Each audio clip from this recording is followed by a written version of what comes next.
సుమన్ టీవీలో మీ personal and business promotions కోసం కింది నెంబర్కి కాంటాక్ట్ చేయండి.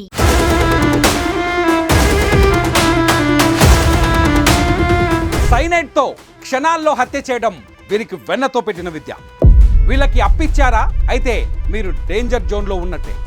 అప్పిచ్చిన వారి పట్ల అనురాగాన్ని ఒలకబోస్తారు, ఆప్యాయంగా ఆహారాన్ని అందిస్తారు.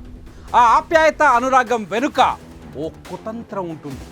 అప్పులు ఎగ్గొట్టాలనో, బంగారు ఆభరణాలు దోచుకోవాలనో, ఆస్తులు కాజేయాలనో ఇలా ఏదో ఒక లక్ష్యంతో అంతులేని మమకారాన్ని చూపిస్తారు. వారి బుట్టలో పడితే ప్రాణాలు దక్కనట్టే. ఇలా ఒకరిద్దరు కాదు, ఏకంగా నలుగురిని హతమార్చారు. ఇదంతా చేసింది కరుడుగట్టిన కండలు తిరిగిన నేరస్తులు కాదు, సాధారణ ముగ్గురు మహిళలే.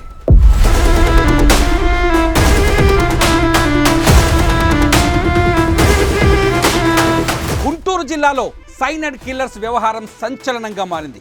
2 ఏళ్లలో 4 హత్యలు, 3 హత్యాయత్నాలు చేశారు. 4 హత్యల్లోనూ ఫాలో అయింది ఒకే ఒక ప్యాటర్న్. ఆహార పదార్థాల్లో సైనైడ్ కలిపి మర్డర్ చేయడం వారి స్పెషాలిటీ. గుంటూరు జిల్లాలో ఈ ఏడాది జూన్లో జరిగిన హత్య కేసును ఛేదించే క్రమంలో మిగతా 3 హత్యలు వెలుగులోకి వచ్చాయి. ఈ ముగ్గురిలో వెంకటేశ్వరి అలియాస్ బుజ్జి మెయిన్. ఆమె తల్లి రమణమ్మ కూడా నిందితుల్లో ఒకరు.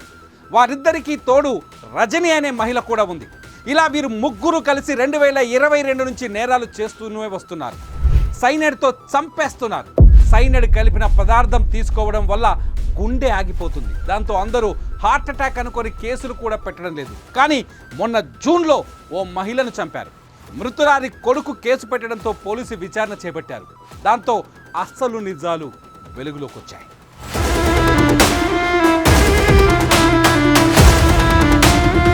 తెనాలిలోని ఎడ్ల లింగయ్య కాలనీ. ఈ ఏడాది జూన్ నెలలో రజని అనే మహిళ ఆటోను బాడుగకు తీసుకుంది. వడ్లమూడి వద్ద నిర్మానుష ప్రాంతానికి వెళ్లాలని డ్రైవర్కు చెప్పింది. ఆటోలో రజనీతో పాటు నాగూర్బి అనే మహిళ కూడా ఎక్కింది. వీరితో పాటు వెంకటేశ్వరి అలియాస్ బుజ్జి అనే మహిళ ఆటోను ఫాలో అవుతూ బైక్పై వచ్చింది. మార్గ మధ్యలో ఆటో డ్రైవర్ చేత రజని బ్రీజర్ కొనిపించింది.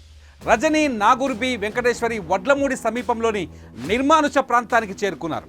అక్కడ నాగూర్బికి ఇవ్వాలనుకున్న బ్రీజర్లో సైనైడ్ కల్పించారు. బ్రీజర్ తాగిన వెంటనే నాగూర్బి చనిపోయింది. ఆమె ఒంటిపై ఉన్న బంగారు ఆభరణాలు తీసుకొని 2 మహిళలు అక్కడి నుంచి వెళ్ళిపోయారు. అయితే నాగూర్బి మృతిని అనుమానాస్పద మృతిగా కేసు నమోదు చేసుకున్న పోలీసులు దర్యాప్తు మొదలుపెట్టారు.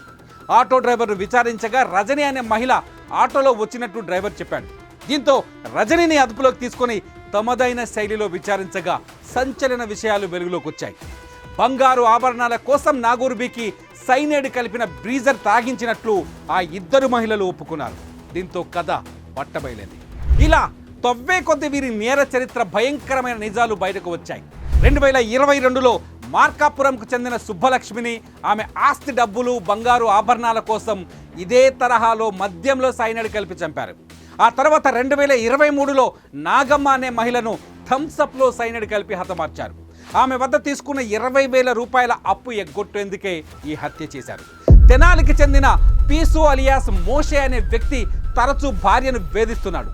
అతన్ని చంపేందుకు అతని భార్యతో చేతులు కలిపి 2024లో మద్యంలో సైనైడ్ కలిపారు. అతను చనిపోయిన తర్వాత వచ్చే పెన్షన్, ఇన్సూరెన్స్ డబ్బులు పంచుకునేందుకు ఆమెతో అగ్రిమెంట్లు కుదుర్చుకున్నట్లు నిందితులు చెప్పిన నిజాలు విన్న పోలీసులే షాక్ అయ్యారు. అయితే ఇందులో ట్విస్ట్ ఏమిటంటే నిందితుల్లో వెంకటేశ్వరి అనే మహిళ కాంబోడియాలో నేరాలు ఎలా చేయాలో అనే దానిపై స్టడీ చేసినట్లు తెలుస్తోంది. మొత్తానికి సైనైడ్తో హత్యలు చేసి దర్జాగా తిరుగుతున్న సీరియల్ కిల్లర్లను పోలీసులు అదుపులోకి తీసుకున్నారు. అప్పిచ్చిన పాపానికి 4 ప్రాణాలను తీసిన కరుడు గట్టిన ముఠా ఇప్పుడు ఊచలు లెక్కిస్తోంది. ఇక వీరికి సైనైడ్ విక్రయిస్తున్న కృష్ణ అనే వ్యక్తిని కూడా పోలీసులు అదుపులోకి తీసుకున్నారు. నమ్మకంగా మన మధ్య ఉంటూ చిటికలో ప్రాణాలు తీస్తున్న ఇటువంటి వారి పట్ల అప్రమత్తంగా ఉండాలని ఎస్పీ సూచించారు.